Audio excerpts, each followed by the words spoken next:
A la tarde de hoy, Irene Vélez Froment.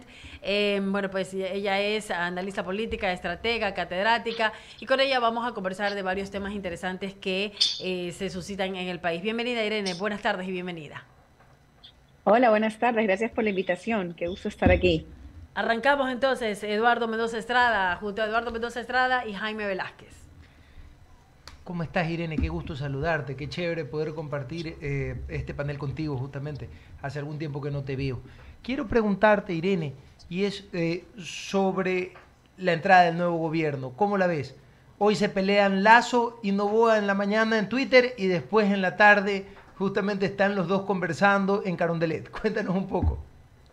A ver, creo que ha sido una entrada un poco atropellada de parte de Daniel Noboa al gobierno, más que las peleas que pudiera tener con Guillermo Lazo en la mañana y después hacerse amigos, porque realmente Daniel Noboa ha sido una persona extremadamente pragmática. Esa es la manera en la que yo defino su manera de hacer política. Entonces, si tengo que decir que tenemos que recortar el presupuesto a la mitad, eso no significa que después no podamos tener una reunión juntos. Por ejemplo, eso de ahí, ese mismo gesto que para tal vez Guillermo Lazo sea una traición, o sea, por ejemplo, una cobardía, o no tiene por qué, por ejemplo, pues, sacar la ropa sucia, digamos, no lavarla en casa, sino ponerla ante el público, para el otro es algo extremadamente pragmático que se puede hacer. Y creo que este tiempo que hemos tenido, digamos, esta entrada de ese nuevo gobierno ha sido marcado por el pragmatismo. Entonces, por ejemplo, la unión o el pacto que tenemos entre la Revolución Ciudadana, PSC y el gobierno también es producto del pragmatismo. Es decir, a ver, necesito simplemente la mayoría que me apruebe y después, y esta es mi bandera roja y aquí no vamos a pasar, que es el juicio a la fiscal. Entonces, ¿cómo lo veo? Un poco atropellado no necesariamente por la relación con los otros, sino, por ejemplo, con que el secretario de Comunicación ya no es el secretario de Comunicación, una especie de bajas que ha tenido que me llaman la atención, eso me muestra que, claro, tiene un objetivo, pero que la estrategia la van armando día a día y que gente, no sé qué tantas personas tenga él para poder armar su equipo, pero del gobierno y en su relación con los otros actores políticos veo bastante pragmatismo y que no está cometiendo los mismos errores que cometió Guillermo Lazo 2 años antes. Irene, tú eres una mujer joven y una también catedrática joven, una persona que forma juventudes al mismo tiempo. Y yo quiero saber qué opinas tú respecto de este gabinete de gente tan joven. O sea, la verdad es que no sé, siempre estamos acostumbrados al ministro que pues que tiene sus canas y que sabe a dónde ir, etcétera, etcétera, etcétera. Y desde Correa, porque esa es la verdad, desde Correa no había gente tan joven dentro de los ministerios. Y ojo, cuando empezaron el gobierno de Correa, cuando empieza el gobierno de Correa, empieza con gente joven que se perpetra y se queda muchos años más dentro del gobierno, justamente, que empezaron, que habrán sido los 38, 39, 40, 50, 40 años. Pero ahorita, por ejemplo, tenemos una ministra de Ambiente 26, tenemos una ministra amiga también justamente de la casa, Sonsoles García, de 33 años. Tenemos un gabinete extremadamente joven, la directora de la bancada, que es una mujer muy inteligente también, una chica sumamente inteligente. Valentina Centeno, también una mujer de 26, 27 años, si mal no me equivoco. ¿Cómo lo ves? Ujú. ¿Crees que es un cambio generacional lo que está ocurriendo? Porque me acuerdo cuando entra Correa, hay un cambio generacional en ese momento. Pero en este momento, ¿tú crees que estos ministros van a rendir? ¿Cómo ves la entrada de la juventud dentro del aparato estatal? A ver, primero no es algo que me haya llamado la atención, después de todo, tenemos el presidente más joven de la historia, habla el concepto de un nuevo Ecuador, así que es normal que no cometa los mismos, digamos que patrones que se habían tenido antes, y uno de esos es tener un gabinete completamente diferente a los anteriores, y entre esos está no repetir perfiles. Es una manera también de comunicar que es una nueva forma de hacer política, es difícil, por ejemplo, eso sí, es difícil que los otros partidos, por ejemplo, un Rafael Correa, pueda atacar de una manera tan desenfrenada a una persona joven. O sea, digamos que hay una especie de escudo en el imaginario. Entonces, eso por empezar por ahí. Pero diciendo esto no quita, hay ciertos puestos que son más delicados que otros. Entonces, por ejemplo, en el tema de ambiente, a mí hay una gran preocupación, que es que no solamente es que es un ministerio absolutamente técnico, sino que también es un ministerio que puede ser politizado. Por ejemplo, está el tema del agua, está el tema de la minería, y por agua y minería te pueden levantar un paro nacional en cualquier momento. Entonces, ya no solamente tenemos una ministra que está en temas de ambientes, de la hermandad, de, por ejemplo, la hermandad de Galápagos, o aumentar las millas o proteger la naturaleza. No, esto tiene es más complicado. Empiezan las consultas previas para el tema del agua, para la minería, y ya se empiezan a poner, ya no solamente es el expertise de la persona, que puede tener un currículum extraordinario en conservación de medio ambiente, sino que ya empiezan ciertos elementos políticos a sonar que yo no sé si van a estar, no digo que preparados, sino que ahí sí la experiencia de un recorrido político es la que te hace entender cómo desactivar estas bombas. Entonces, por el lado profesional, en lo particular, yo no veo veo preparación, no veo que la edad sea algo complicado. En la parte del manejo político y cómo van, por ejemplo, a enfrentarse cuando Leonidas Issa quiera levantar por ejemplo, a alguien, a alguna provincia en particular, por un tema de ambiente en particular, habrá que ver, por ejemplo, ahí sí cómo ella se desenvuelve o quién la va a apoyar en su gestión. Tengo una pregunta más para pasarle ya a Jaime Velázquez. Queda un año, 4 meses, un año, 5 meses, ¿ok? Y dijo Novoa justamente que su prioridad es la seguridad y la economía, levantar el tema económico que es tan importante y otorgarle seguridad a la ciudadanía, poniendo primero la seguridad. Eh, el nombramiento de Mónica Palencia como ministra de gobierno, que creo yo que es una mujer brillante, porque la he tenido como profesora, soy amigo de su hija y la conozco de muchos años. Eh, ¿Cómo lo ves, Irene? Nunca ha estado dentro, nunca ha sido ministra, nunca, o sea, como le digo, no tiene ese bagaje. Estuvo casada con un exministro de gobierno, que también brillante, Pancho Huerta. Eh, pero, ¿cómo lo ves? O sea, una persona que nunca ha tenido, como te digo, las experiencias que han venido dándose hace algún tiempo atrás. Vemos el caso, por ejemplo, de los últimos ministros de gobierno, si no me equivoco, eh, el caso de Henry Kronfle, el caso de, no Henry Kronfle, Henry Cucalón, el Claro. caso de el señor, ¿cómo es que se llama?, de Francisco Jiménez, han sido políticos. Incluso Alejandra Vela, que fue como levantar a Munra, el inmortal, justamente de la tumba, volvió a la política después de haber estado con Roldós. Entonces, una persona que nunca ha estado dentro de un ministerio, que no tiene esa experiencia como la han tenido los últimos ministros, ¿cómo la ves? A ver, en lo particular estoy un poco parcializada por esto aquí, porque también fui alumna de Mónica Palencia de Ciencias Políticas y tengo una de las mejores apreciaciones que pueda tener de ella. Ahora, pasa lo siguiente, la primera pregunta es, ella no tiene experiencia política o no, no se ha desenvuelto en el campo político, y tenemos la mención de otras personas que, por ejemplo, sí, pero aquí pasa lo siguiente. ¿Cuántas personas en el Ecuador con experiencia en política han tenido éxito político? Entonces, sí, podríamos sacar a cualquier persona, tal vez que hayan sonado y que tengan renombre, pero no necesariamente son las personas que van a poder llevar. No, lo que quiero decir es que hayan tenido trayectoria política, no significa que sean las personas idóneas para ese cargo. ¿Ok? Entonces empezaría por eso. Ahora, sobre la falta de experiencia de ella en el sector público, ahí no puedo decir mucho, solamente hablar sobre las habilidades que tiene ella como profesional, y una de esas es que Mónica Palencia es una de las personas más difíciles que puedan comer cuento. O sea, es una persona que sabe perfectamente cuáles son los intereses de las otras personas cuando van a hablar con ella, y tiene un claro manejo de las relaciones de poder. Entonces, yo creo que esa visión y ese realismo que tiene ella tal vez no han sido explotadas en el campo público. Hay que ver cómo se desenvuelve, sí, pero creo que es suficiente para darle un voto de confianza y decir que fue un buen fichaje.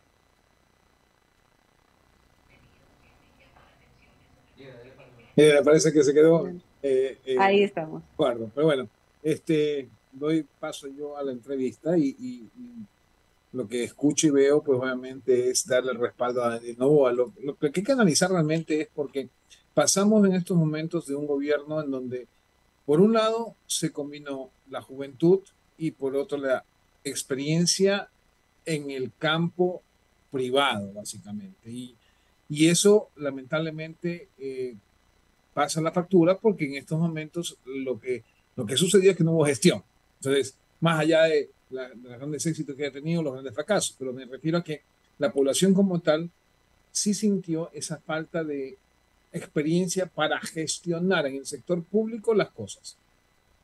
¿Cómo garantizar hoy en día que eso no suceda con el nuevo? No, no creo que hay cómo garantizarlo realmente, pero sí tiene dos ventajas Daniel Noboa en este momento.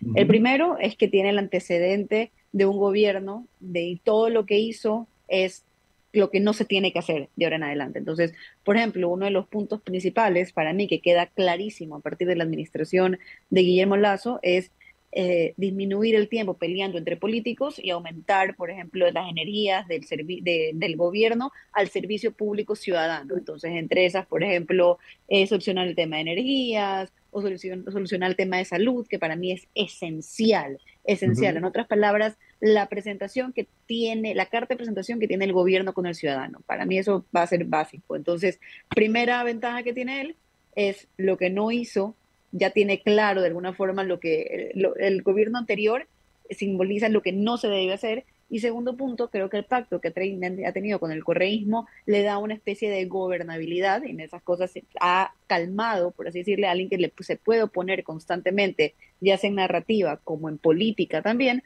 para poder gestionar. O sea, él encontró de alguna forma, fue esquivando, fue eliminándose obstáculos que podría encontrarse en el camino. ¿Qué opinas con respecto a que Daniel Noboa tiene la tesis de pues, justamente reelegirse, o al menos hacia allá apunta en el 2025? Y ya salió alguien joven, que también estuvo en la contienda, que es Otto Sonnejones, a criticar, diciendo que eso efectivamente no puede empezar un buen gobierno, no puede empezar con el pie derecho si es que piensa reelegirse, porque tiene que tomar decisiones difíciles. ¿Cuál es tu opinión al respecto, Will? Yo creo que al final del día quien ganó la elección es Daniel Noboa y antes de que él se lanzara a presidente, perdón, antes de que él fuera electo presidente, él había anunciado claramente que él iba a reelegirse. En otras palabras, la reelección estuvo en su papeleta y en su presentación como candidato desde antes de ser presidente, de antes de ser electo como presidente. Quien votó por él sabía que iba a tener no un gobierno de transición porque iba a buscar la reelección. Y por gobierno de transición me refiero a un gobierno que vaya a tener que tomar medidas difíciles pero que puedan ser, por ejemplo, que pueda, digamos, sacrificarse su popularidad para poder tomar medidas difíciles. No vamos a tener eso, pero de alguna forma quien tiene, el que ganó las elecciones es Daniel Noboa. Y la forma en la que él quiera gobernar es absolutamente, es su derecho poderlo elegir. Y eso es algo que los ecuatorianos, al final del día, no es que ha sido deshonesto, lo dijo desde el principio de la campaña. Ahora, ¿qué podría ser lo más responsable? Tal vez sí, que sea solamente un gobierno de transición y que de alguna forma se inmole por el Ecuador. Él lo que va a tratar, me imagino yo, es tomar buenas decisiones para el país, porque su carta de presentación al final del día va a ser su popularidad. ¿Cómo va a tener esas acciones? Va a ser popular de alguna forma con, no sé, aumentando el gasto y siendo más irresponsable, tal vez, no lo sabemos, o puede ser que tome simplemente decisiones acertadas para que sea una vez más la única carta de presentación que él tenga para el 2025. Creo que la combinación de la experiencia con el ímpetu de la juventud deben estar presentes en el gobierno. Y creo que el Ecuador no aguanta en estos momentos un nuevo laboratorio, digamos, o una nueva decisión con respecto a si soy populista o no. El Ecuador necesita unión y el Ecuador necesita buenas decisiones, que eso fue lo que le faltó al gobierno de Guillermo Lazo. En el momento en que Daniel Noboa piense solamente en la reelección y no tome decisiones, va a tener un problema, porque efectivamente no va a poder tomar las decisiones que se necesitan. Sin embargo, yo sí quiero que tú me digas, porque tú eres una persona joven, yo soy una persona un poco mayor, en donde creo que el ímpetu de la juventud es lo que necesita el Ecuador, pero sí necesitas en el bagaje, en el equipo de gobierno, que existan las canas, porque lo contrario, no es lo mismo estar en la empresa privada, en la docencia, o hacer un proyecto específicamente en el sector privado que en el sector público. Si no hay esa experiencia o esa combinación, difícilmente se puede gestionar, ya sea en seguridad o en un tema médico, pues de salud, que no se va a poder lograr. O sea, lo que voy es que hay que hacer esa combinación, de lo contrario vas a tener un nuevo estancamiento. No sé si piensas igual o crees que estoy Sí, equivocado. totalmente. Totalmente. Lo importante en ese caso tal vez no solamente es la cara que está en el ministerio, sino también, por Ujú. ejemplo, quiénes son los asesores que están detrás. Correcto. Entonces, ahí, o por ejemplo, quiénes van a ser sus asesores presidenciales.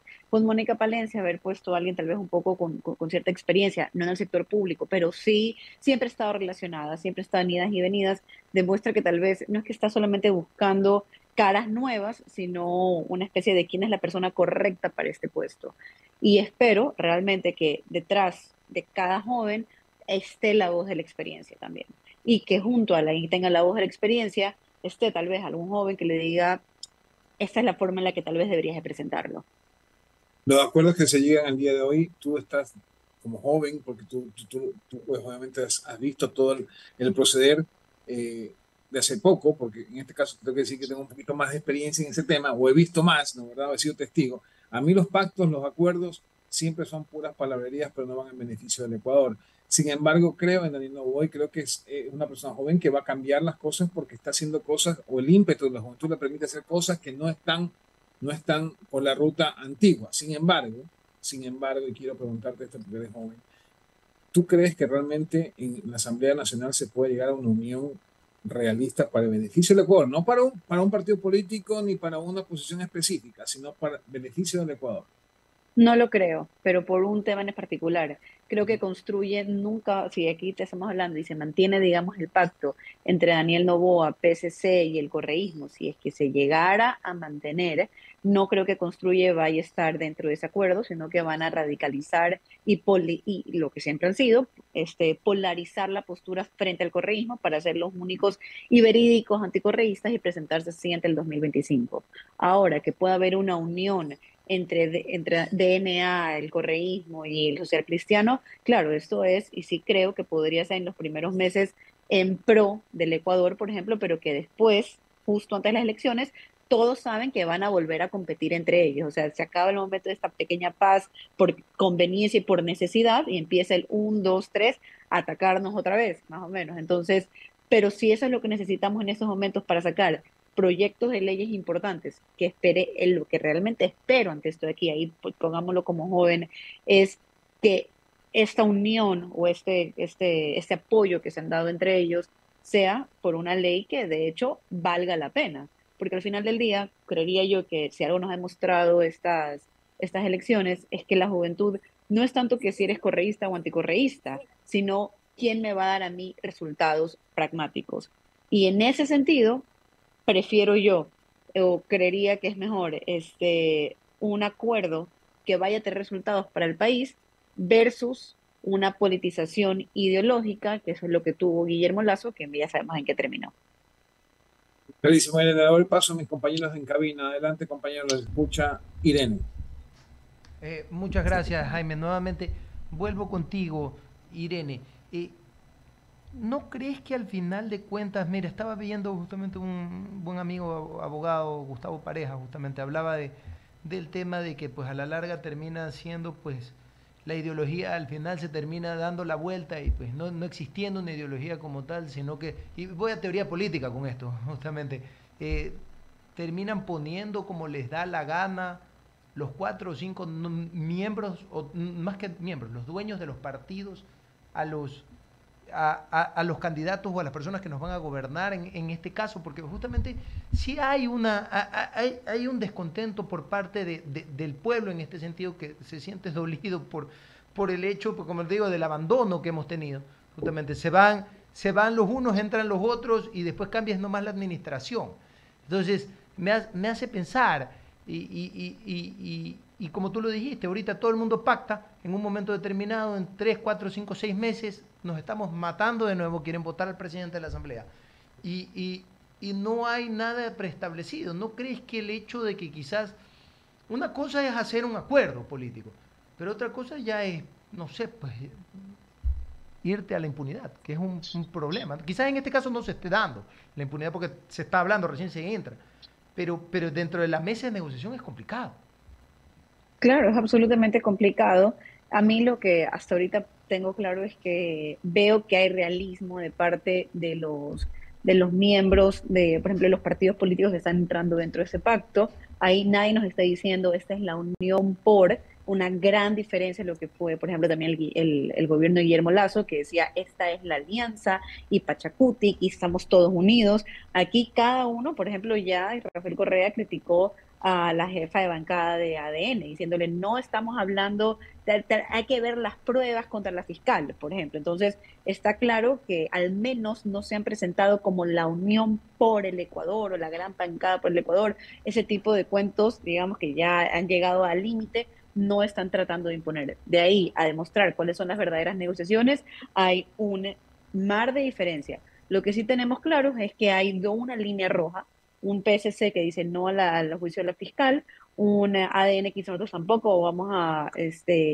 darle paso al juicio, al juicio de la fiscal, pero vamos a ver qué otras cosas se estarán negociando ahí adentro. Tal vez los voceros de consejos de participación ciudadana para la designación de autoridades y que, por ejemplo, ahí no se puede reelegir la fiscal. Estoy poniendo solamente cuestiones, digamos que posibles escenarios. ¿Por qué? Porque la idea de que el correísmo haya decidido apoyar a Daniel Noboa, sí, por ejemplo, porque es lo bueno para el país o porque electoralmente ahora la gente quiere eh, gobernabilidad y no quieren quedar, por ejemplo, como los malos de la película para el 2025, es un poco difícil de creer. ¿Ves ir en la próxima elección que viene? Justamente. O sea, ¿Perdona? viene una próxima elección. De angas o de mangas. En abril están los nuevos candidatos o el mismo presidente en las calles, justamente volviendo a hacer política. ¿Ok? ¿Cómo Correcto. ves esto? O sea, tu análisis como estudiosa de la política, o sea, como te digo, el tema de la muerte cruzada nos deja a todos en un país de elecciones. O sea, antes nos quejábamos porque tuvimos en 10 años 10 presidentes. Ahora tenemos elecciones cada año. Entonces, pregunto, ¿cómo lo analizas? Creo que justamente eso es lo que permite que la supuesta unión, por ejemplo, en la asamblea, eh, no sea, por ejemplo, a largo plazo, sino que todos saben que tienen que posicionarse lo mejor para el 2025 porque están a la vuelta de la esquina. Entonces, eso hace que tal vez los que quieran ser más radicales en cierto punto no lo puedan ser, sino que cada uno está viendo y lo interesante de esto de aquí es que todos saben que son competencias el uno del otro. Por ejemplo, que Daniel Noboa tiene clarísimo que sí, va a tener que pactar ahorita con el PSC, pero que el PSC en 6 meses también va a tener a su propio candidato. Entonces, es de alguna forma que eso de ahí no permite que haya inocencia de alguna forma entre los jugadores políticos, sino que todos estén de alguna forma desconfiando del otro. Eso es hasta cierto punto una especie de madurez política que lo obliga así la contingencia. ¿Por qué?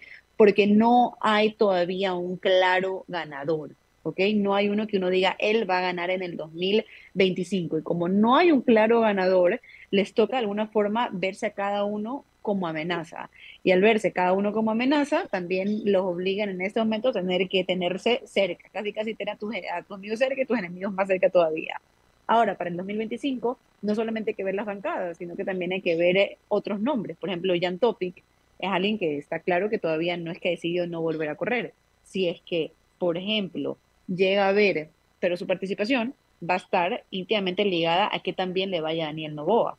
Si a Daniel Noboa le va extraordinariamente bien, Jan Topic dirá, ¿para qué me lanzo si vamos a ir a competir al mismo nicho? Si le va mal, veremos a un vocero constante sobre temas de seguridad. Y así diferentes actores. Por ejemplo, hay que ver qué pasa con Andrea González. Andrea González tal vez entre como ministra o tal vez no. Ahí vamos a tener otro debate. Henry Cugalón también ya está también alistando motores, por ejemplo. Y así, bueno, creería que está alistando motores. Creo que Pancho Jiménez también estableció en algún momento que él no descarta un 2025. Entonces, ¿qué es lo que ha pasado? Esto de que no hay un claro ganador por el momento hace que todos estén atentos, pero todo dependerá en gran parte para algunos, que también él le vaya a Daniel Noboa. Tal vez para el correísmo le vale, no, no le importa. ¿Por qué? Porque igual se va a lanzar, pero para otros, como por ejemplo Topic, Henry Bucalón, un Pancho Jiménez, tal vez alguien de ruptura, vamos a ver a quién escogen, digan, no, la verdad es que no ha sido un año todavía. Pero por el momento ni lo niegan ni lo afirman. Están en veremos. Interesante justamente la conversación con Irene Vélez. Muchas gracias justamente por la entrevista del día de hoy. Te estaremos molestando con más entrevistas. Te mando un abrazo. Nunca Cuídate es mucho. molestia. Otro. Bye. Cuídense. Chao. Vamos. Ahí Gracias. estaba con nosotros Irene Vélez. Muchísimas gracias. Vamos a abrir el espacio a los